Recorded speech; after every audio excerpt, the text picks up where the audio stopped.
So, hello mga tao, it's me again, Jovi, and welcome back to me. So, guys, sumano na nato ni siya na nata sa last part para mahuman na ni siya, o mahuman na siya. So, nga na siya, na nata sa last part nga to, ang ginunting na cellophane. So, humana na to na siya diraa. Hantod mahuman siya.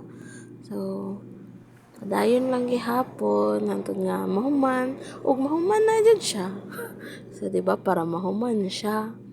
So siya guys na kapoy siya maghimo og ana kay sakit siya sa mata labi na wala kay kanang enough light good kay para maano siya maghimo kag ana kay magsakit imong mata kung dili tarong imuhang suga ngit na maging anak ka magsakit jud imuhang mata. So anina nata sa last part na ato ang papilitan. So pag human ani ready to frame na siya, tapos ano na siya, so makauna lang.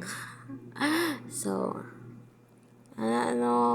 buting-ting kuti kaayo siya as in grabe siya kakuti ana pud kakuti ang kinabuhi sa tao. So wala ka kabalo kung unsay agian, di ba? Nga ra siya. So buting-ting tapos papilit pero nindot ba siya og kanang output, nindot siya og kanang resulta pwedeng pang display sa inyong balay labi naka-frame na siya. So lang gwapa siya, butterfly with wings. So mao na niya ang finished product. Bye, amping.